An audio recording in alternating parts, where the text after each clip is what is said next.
In January 2025, at Gimhae Airport in Busan, an Air Busan plane with 176 people on board was getting ready to fly to Hong Kong.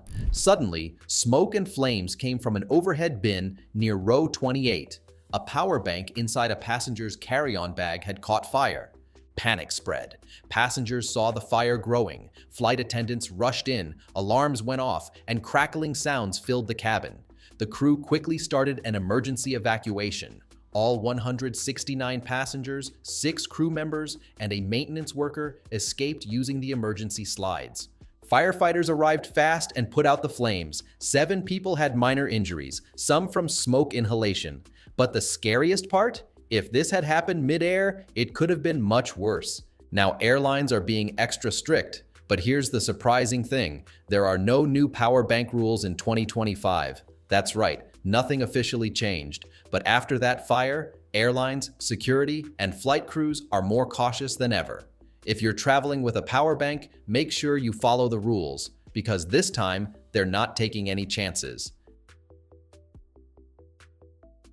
Never pack power banks in checked luggage. No excuses. If one catches fire in the cargo hold, no one can stop it. Power banks under 100 watt-hours, usually under 20,000 mAh, are allowed. Between 100 and 160 watt-hours, about 20,000 to 32,000 mAh, you need airline approval. Over 160 watt-hours, not allowed. Trying to sneak it into checked luggage? Security will find it, and you might lose your power bank, or even your bag. These aren't just rules, they're for safety. The Air Busan fire was a warning, and airlines are making sure it doesn't happen again. Don't be the next viral flight disaster. Let's be honest, overhead bins are like the VIP lounge of airplanes now, and everyone's rushing to grab a spot. Airlines are getting stricter about who gets to use them, and sometimes space is reserved based on your ticket class. If you're not prepared, you might end up gate-checking your bag and watching it disappear down the conveyor belt. Here's how it works. Flying basic economy? Watch out. Some airlines, like United or American, won't let you use the overhead bins. Everything has to fit under the seat in front of you. Budget airlines like Spirit? They'll let you use the bin, but only if you're willing to pay extra for it. Don't forget about your boarding group. If you board late, finding bin space is like searching for a parking spot on Black Friday. Full flights and smaller planes make it even harder. So, getting on early can save you a lot of stress and ensure your bag stays close. Want to skip the bin drama? Bring a smaller bag that fits under the seat. It's a game changer if you have fragile items or anything you don't want to let go of. No fighting, no fees, no worries. Duty-free shopping sounds fun. Who doesn't love getting premium liquor or fancy perfume at a discount? But if you're not careful, those duty-free items can become a headache at the airport. Even if your items are in official stamped bags, security might still stop you because of the 100 milliliter liquid rule, especially during connecting flights. To avoid surprises, plan ahead. Don't open your duty-free bag until you're fully out of the airport. Also, remember that duty-free items count toward your carry-on weight limit. If your bag is already full, you could face extra fees or have to gate check it. Different countries have strict rules about duty-free limits on alcohol, tobacco, or specialty foods. Exceeding these limits could lead to fines or confiscation. Always check the regulations for your destination. Flying through multiple airports? Shop at the duty-free store in your final departure airport to avoid extra security checks. And don't forget to keep your receipt. It's your proof of purchase if there's any confusion. Got smart luggage? Cool, but here's the deal. If the built-in battery can't be removed, your bag stays behind. Airlines require removable batteries for safety reasons, and that rule applies whether you're carrying on or checking your bag. Lithium batteries pose a risk in the cargo hold, so they must travel with you in the cabin. GPS trackers are usually allowed if they're not powered by a fixed lithium battery. USB charging ports and electronic locks? All good, as long as the battery is removable. Before heading to the airport, make sure your bag is airline approved. If you're shopping for a new one, choose a smart bag with a removable battery. It's a small step that can save you major headaches later. Imagine this. You're at the security checkpoint, feeling confident until the agent asks you to power on your laptop. You press the button, and nothing. It's dead. And so are your chances of bringing it on the plane. Airlines are stricter than ever with dead electronics, all because of concerns over faulty batteries. Keep everything charged and ready to prove it works. If your device can't turn on when security asks, you're not getting it through. Charge up everything before you leave for the airport and pack a charging cable in your personal bag just in case you need to charge it at a station or during the flight. Also, while you're at it, check your airline's specific rules for batteries. Policies can vary, and being prepared is way better than scrambling at the gate. Here's some good news. The dreaded 311 liquid rule is finally starting to fade at some airports. Thanks to new scanning technology, those tiny travel-size bottles might soon be a thing of the past. This isn't happening everywhere. Airports in the UK, EU, and parts of Asia are leading the change, but many US airports and smaller hubs are still sticking to the old rules like it's 2006. So what's the 311 rule? It's simple but annoying. Each container of liquid, gel, or aerosol must be 3.4 ounces or less. Everything has to fit in a single quart-sized clear plastic bag. And yes, you only get one bag per passenger. The size limit applies to the container itself, not how much liquid is inside. So, a half-full bottle that's bigger than 100 milliliters are still a no-go. The only exceptions are duty-free purchases or essentials like medications and baby formula. Some airports are dropping the rule, but it's not universal. To avoid any drama, stick with small, travel-sized bottles packed in a clear, easy-to-grab pouch. Even if your departure airport is relaxed about liquids, there's no guarantee your connecting airport will be. Let's talk personal items. Your bag, whether it's a backpack, laptop case, or purse, has one job: fit neatly under the seat in front of you.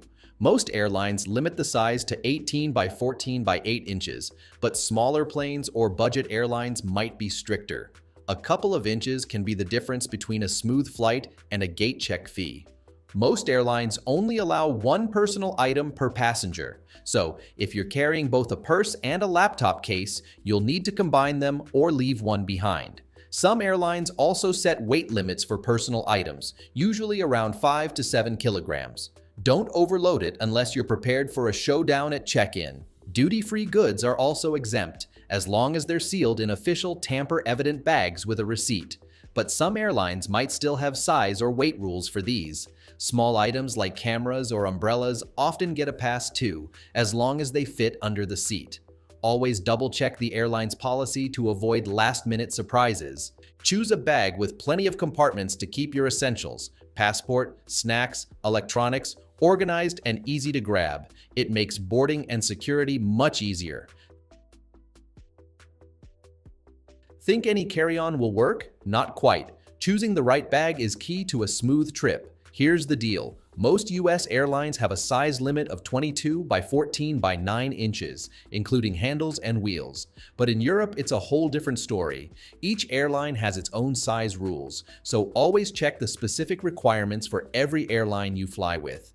Europe is still working on standardizing carry-on sizes, and the suggested limit is 55 by 40 by 20 centimeters. Until those rules are set, it's safest to double-check the requirements and pack accordingly to avoid any last-minute hassles. Ever been that person at security, scrambling through your bag while everyone stares at you? Don't be that person. Look for a carry-on with built-in organizers, expandable pockets, and a place for your laptop. Designer bags might look cool, but unless they come with a first-class upgrade, they're just extra hassle. Here's a heads up: about 60% of carry-ons on the market right now might not meet the new rules for 2025. Even if it says airline compliant, double-check the dimensions. Better safe than sorry, right? Pack for the pickiest airline on your trip. A little research now means no headaches later. Why deal with last-minute gate drama when you can breeze through security like a pro? When it comes to carry-ons, size is just half the battle. Weight? That's where things get tricky. Most airlines limit carry-on weight to 8 to 10 kilograms, but enforcement can vary. In North America, you're usually fine as long as you can lift your bag into the overhead bin without struggling. But with budget airlines in Europe and Asia, it's a different story. They might weigh your bag at check-in or even at the gate. Airline policies vary, so always check the weight limit before you pack. Flying business or first class? You might get a bit more leeway, but don't get fooled. If the flight's full, even premium passengers have to follow the rules. Go over the limit, and you could face fees that turn your trip into a financial penalty instead of a vacation. Sometimes that's up to $100 per bag. If your luggage is overstuffed, whether it's a carry-on or checked bag, it's time to rethink your packing. Wear your heaviest items, jackets, boots, etc., on the plane. It won't win you fashion points, but you'll avoid those weight fees and stay warm when the AC kicks in. Get a small luggage scale. Weigh your bag at home to avoid unpacking in front of a long line of annoyed travelers at the airport. Trust me, nobody wants to be that person.